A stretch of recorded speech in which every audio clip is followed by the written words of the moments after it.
सो दीक्षा, इसमें आपने स्टार्टिंग के आंसर में बताया था कि हरासमेंट से कैसे सेक्सुअल हरासमेंट में जाते हैं, वो भी ये एक्ट बेसिकली कवर करता है। एंड इस पे बहुत ज़्यादा केसेस भी हो गया है अज्यूम कि what is the meaning of harassment and then क्या एक्शंस ऐसे होते हैं जिसकी वजह से this will get covered under sexual harassment. तो can you like break the difference of these two things? Sure. So, Kushal, again harassment तो बहुत तरह का हो सकता है। सेक्सुअल हैरेसमेंट के लिए आपको ये दिखाना ज़रूरी है कि एक तो वो अनवेलकम एक्ट था, you didn't invite that, you didn't appreciate that, and also it was of a sexual nature. तो कहीं ना कहीं सेक्सुअल अंडरटोन्स, ओवरटोन्स उसमें थे। अभी हमने एक बहुत रीसेंट केस देखा था जहाँ पे एक कंप्लेनेंट ने ये कंप्लेंट फाइल करी कि कोई स्पोर्ट्स इवेंट था उनकी ऑर्गेनाइजेशन में, and few members were participating in that. तो वो भी पार्टिसिपेट कर रही थी और जो रिस्पोंडेंट जिनके अगेंस्ट कंप्लेंट फाइल हुई थी वो भी पार्टिसिपेट कर रहे थे, और वो कहीं ना कहीं ऑर्गेनाइजेशन में भी इन्वॉल्व थे ऑफ दैट इवेंट। सो उनका ये एलिगेशन था कि रिस्पोंडेंट जाके सबसे कंफर्म कर रहे थे कि उनकी जर्सी के लिए क्या अप्रोप्रिएट साइज है। तो आई थिंक कंप्लेनेंट ने उनको ये बोला कि XXL मेरे लिए सबसे कंफर्टेबल रहेगा। रिस्पोंडेंट सबके सामने हंसे और उन्होंने ये बोला कि मुझे नहीं लगता कि ये XXL तुम्हारे लिए सही रहेगा, why don't you take your coat off और मैं मेजर करके देखता हूँ and then we will go ahead with the logistics of getting the jersey for you. अब ये कंप्लेंट जब इंटरनल कमेटी के पास आई तो सबसे बड़ा पॉइंट रिस्पोंडेंट ने ये रखा कि चलो मैं एक बार के लिए मान भी लूं कि ये स्टेटमेंट मैंने बोली, at the end of the day it is body shaming, right? इसमें सेक्सुअल टोन क्या है, राइट? मैंने कोई छेड़छाड़ तो नहीं करी उनके साथ, मैंने कोई सेक्सुअल जोक तो नहीं पास किया, मैंने सिर्फ उनकी साइज पे कमेंट किया, अगर किया भी तो कमेटी ने उनकी आर्ग्यूमेंट को एक्सेप्ट किया और उन्होंने एक्चुअली बोला कि बॉडी शेमिंग शायद इनअप्रोप्रिएट है code of conduct point of view से, it is still a misconduct, but वो सेक्सुअल हरासमेंट नहीं है, राइट?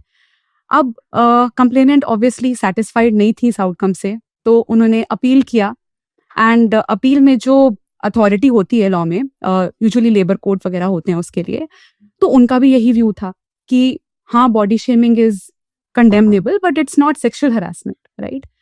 बट जब ये मैटर दिल्ली हाई कोर्ट के पास गया, उनका डिफरेंट व्यू था। उन्होंने ये बोला कि at the end of the day जब आप एक औरत के साथ बॉडी शेमिंग करते हो तो उसका एक बहुत हिस्टोरिकल कॉन्टेक्स्ट भी है, right? We tend to sexually objectify women, तो ये बॉडी शेमिंग उस पॉइंट ऑफ व्यू से आ रही है। अगर यहाँ पे एक आदमी होता तो शायद ये मेजरमेंट वाली बात इतनी आगे तक जाती भी नहीं। तो कहीं ना कहीं हम विमेन को बहुत सेक्सुअली ऑब्जेक्टिफाई भी कर रहे हैं, तो ये उस कॉन्टेक्स्ट से अगर देखा जाए तो ये सेक्सुअल हरासमेंट के डोमेन में फॉल करता है।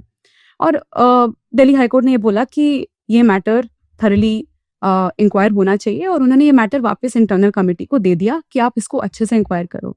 सो अब कुशल, मेरा यहाँ पे ये पॉइंट नहीं है बताना कि बॉडी शेमिंग सेक्सुअल हरासमेंट है या नहीं, it is still a grey area, but the point is that कई बार ये चीज़ ही एक इम्पॉर्टेंट फैक्टर बन जाती है इंटरनल कमेटी के लिए कि जब उनके पास कंप्लेंट आई है तो वो सिंपली उस कंप्लेंट को उठा के उस पर इंक्वायरी नहीं कर सकते। उनका पहला जॉब है ये असेस करना कि प्राइमा फेसाई कंप्लेंट को देखते हुए वो एक सेक्सुअल हरासमेंट कंप्लेंट लग रही है कि नहीं लग रही है।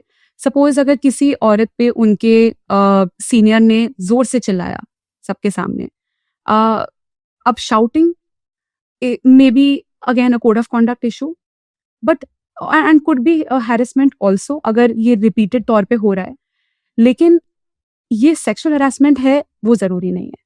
अगर चिल्लाने के दौरान उन्होंने कोई ऐसे वर्ड्स यूज करे हों जिनमें सेक्सुअल अंडरटोन है तो बात अलग है, लेकिन चिल्लाना अपने आप में हरासमेंट हो सकता है बट सेक्सुअल हरासमेंट नहीं है। तो as a woman also you need to understand कि आपका अप्रोप्रिएट फोरम क्या है। Is it internal committee?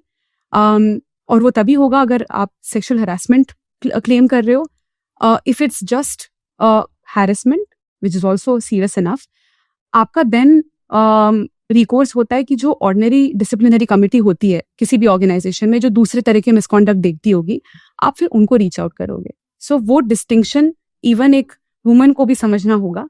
And internal committee की तो ये रिस्पॉन्सिबिलिटी है, वो कोई और तरह की कंप्लेंट नहीं इंक्वायर कर सकते। उनको लॉ ने एक बहुत स्पेशल टास्क दिया है which is to only look into complaints of sexual harassment. So वो एक डायमेंशन कई बार लोग मिस कर देते हैं। It's very important to understand. If you learned something new from this video, do share it with your friends and subscribe to this channel so that we can bring you the best content possible. Also, if you want to watch this entire episode, click on the link in the description box and you can go to Kushal Lodha YouTube channel and watch the entire podcast episode. Thank you so much for watching this and have an amazing day.